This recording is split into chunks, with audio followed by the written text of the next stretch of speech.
Et c'est l'heure de controverse avec deux jeunes députés, Thomas Thévenoud, député socialiste de Saône-et-Loire, face au Benjamin de l'Assemblée, Gérald Darmanin, député UMP du Nord. C'est le sujet numéro 1 du moment, le matraquage fiscal. Et je ne prends pas position, mais il suffisait de lire ce matin la presse quotidienne régionale, alors que s'ouvre en ce moment à l'Assemblée la discussion sur le budget, le volet recettes, les hausses d'impôts. On ne parle que de ça. On a quand même un peu l'impression qu'à gauche, c'est tabou.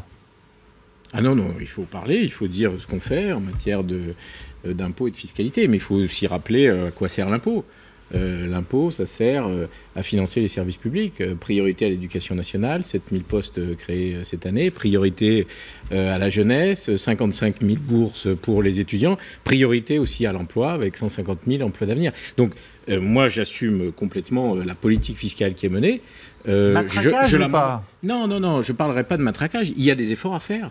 Ce pays a besoin de se désendetter. On ne peut pas vivre à crédit. Un pays ne peut pas vivre à crédit. C'est comme une famille, c'est comme une entreprise. Mais quand vous retournez dans vos circonscriptions, on vous en parle quand même. Sur les marchés, on vous dit qu'il y a trop d'impôts, on n'y arrive plus. Et c'est notre rôle de député, de parlementaire, de la majorité, mais au-delà d'ailleurs, d'expliquer où va la France en matière de finances publiques. Et moi, je le fais. Ce qui est un peu dommage pour M. Thévenoud, c'est qu'on le sent un petit peu embêté, parce que quand ils ont été élus à l'Assemblée nationale, et quand M. Hollande a été élu président de la République, il n'avait pas promis les hausses d'impôts. Donc le changement, c'est en fait les impôts tout de suite. Oui, il y a un matraquage fiscal national grâce au gouvernement socialiste, mais aussi local grâce à toutes les collectivités que vous tenez, M. Thévenoud, avec vos amis socialistes, dans les départements, dans les régions, dans les communes.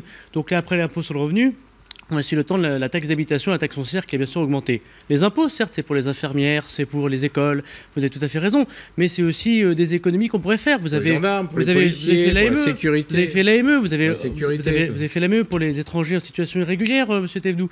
Vous refusez de fusionner le Conseil général et le Conseil régional, alors que Nicolas Sarkozy l'avait fait. Ça aussi, c'est des impôts en plus. On paye plus de fonctionnaires, pas toujours très utiles. Pourquoi garder les gardiens de musée parmi les fonctionnaires aujourd'hui ? Pourrait-on pas revoir les missions de l'État ? Pourrait-on pas imaginer effectivement des économies d'échelle dans les collectivités territoriales ? Mais il faut le faire. Vous avez refusé tout ça. Vous avez refusé tout ça. Donc bien sûr, c'est les écoles, mais c'est aussi toutes les dépenses ineptes des socialistes. Les écoles, c'est les gendarmes, c'est les policiers, c'est les magistrats, c'est les infirmiers. Donc vous êtes d'accord pour fusionner Conseil général et Conseil régional ? Réformer la France. Non, tout le monde. Conseil général, Conseil régional. D'abord, moi je ne suis pas élu local. Je suis contre le cumul des mandats. Simplifier le milieu administratif. Vous êtes d'accord ? Mais bien sûr qu'il faut simplifier. C'est bien parce que vous avez voté la loi. Par exemple, les intercommunalités prennent de plus en plus de pouvoir. Mais la question de fond, c'est est-ce qu'on veut désendetter ce pays ? Moi, je le souhaite. Et je pense que vous serez d'accord avec cette idée-là. C'est tout le problème. Et donc, il faut faire des efforts. L'essentiel, c'est qu'ils soient justes. Mais alors, les efforts, parce que moi, je comprends le gouvernement qui nous dit on va faire des efforts. On fait des économies. On passe de 15 milliards. C'est historique. Attendez, le gouvernement dit 80% d'économies, 20% d'impôts. Monsieur Thévenoud est un garçon très sympathique, mais il ne peut pas dire n'importe quoi non plus. 375 milliards de dépenses en 2013, monsieur Thévenoud, nous sortons du débat budgétaire. 380 milliards cette année. Comment on fait des économies quand on augmente de 5 milliards les dépenses ? Non, non, on fait 15 milliards d'économies sur le budget d'État. Est-ce que vous êtes d'accord ? Est-ce que vous êtes d'accord, sans précédent, avec des suppressions d'emplois dans un certain nombre de ministères. Ne cherchez pas. Et en revanche, les oreilles. on crée. Ne vous bouchez pas les oreilles. C'est une anus horribilis pour le gouvernement socialiste. Il essaie de faire croire qu'il fait des économies. On passe de 375 milliards en 2013 à 380 milliards de dépenses. Vous ne baissez pas les dépenses, vous les augmentez. Moi, j'ai lu. Vous contestez ces chiffres ou pas ? Est-ce qu'on est à 380 milliards ? Attendez, laissez-le répondre. J'ai lu attentivement. Mais si, la réponse elle est claire.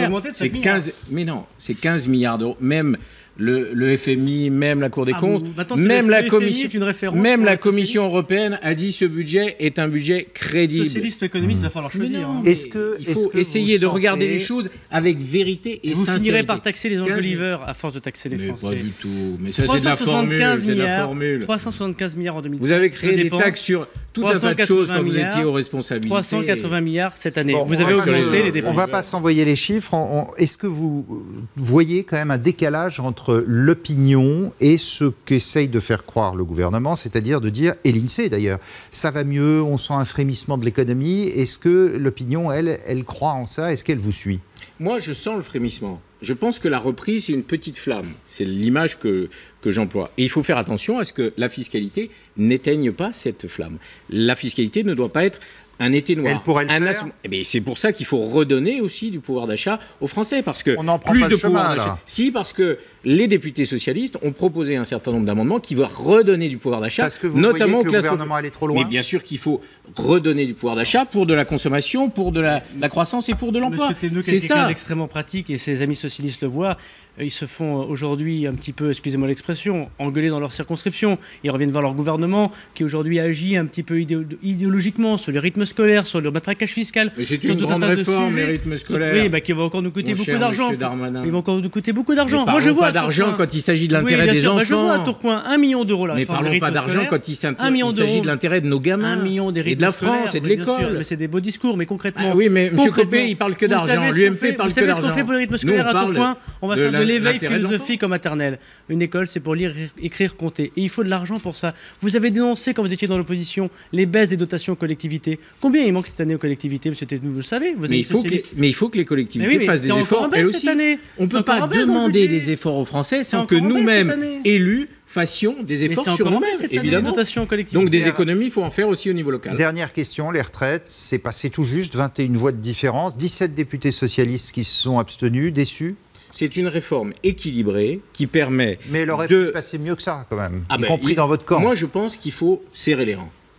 Ça n'a pas été le cas, là. Mais il faut le faire. Il faut le faire. Moi, je plaide auprès de mes camarades, pas parce qu'on se fait engueuler, mais parce que le pays est dans une situation historique où on doit s'unir, se rassembler. Et même au-delà du groupe socialiste, et même au-delà de la majorité, je pense qu'on est dans des circonstances historiques qui nous permettent, qui nous demandent même de nous unir. Moi, je demande aux députés socialistes d'oublier qu'ils sont socialistes, d'être un peu plus députés. Ça va être dur. Et qu'effectivement, 17, ça va être compliqué. 17 seulement. Non, moi, je ne demande pas aux députés UMP d'oublier qu'ils soient unis. Quand on a l'intérêt général, je leur demande de faire mouvement avec nous, de s'unir et de se donner la main. Qu'est-ce que vous dites dans votre circonscription? Je suis pour l'intérêt général. Et je dis à Paris que ça va pas. Exactement. Et bien, dites aussi à Paris quand ça va pas. J'essaye de réunir, de rassembler les hommes et les femmes de ma circonscription. À Mâcon et à Cluny, ils comprennent ça.